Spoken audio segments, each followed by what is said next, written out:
আজ এমন একটি খাবারের রেসিপি আপনাদের সাথে শেয়ার করছি যেটা শুধু স্বাস্থ্যসম্মতই নয়, বিশ্বনবী সাল্লাল্লাহু আলাইহি সাল্লাম এর প্রিয় খাবারের মধ্যে একটি।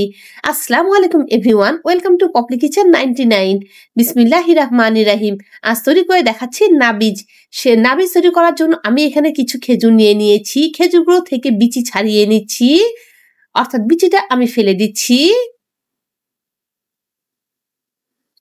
এই খাবারটা এতটাই স্বাস্থ্যসম্মত যে ছোট থেকে বড় এটা প্রত্যেকেই খেতে পারেন।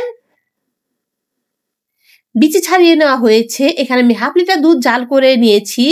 এর ভেতর এবার খেজুরগুলো ধুয়ে সেগুলো দিয়ে দিচ্ছি। এবার ২৪ ঘন্টার জন্য এটা এভাবে রেখে দেব।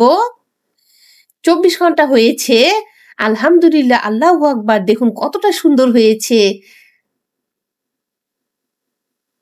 এবার আমি হাত দিয়ে খেজুরগুলো একটু ম্যাশ করে নিচ্ছি। তবে আপনারা চাইলে এটা এইভাবেও খেতে পারেন।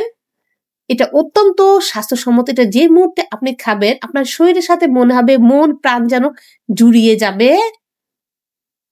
ছোট থেকে বড় এটা প্রত্যেকেই খেতে পারেন। আর খেয়াল রাখবেন এটা বানানোর সর্বোচ্চ ৩ দিনের ভেতর এটা খেতে হবে। ৩ দিন পর এটা আর খাওয়া যাবে না।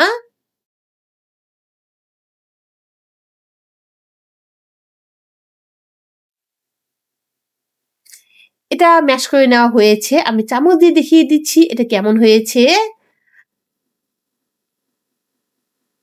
এটা একদম রেডি হয়ে গেছে। এবার আমি এটা গ্লাসে ঢেলে পরিবেশন করছি। একদম রেডি হয়ে গেল আমাদের আজকের নাবিজ।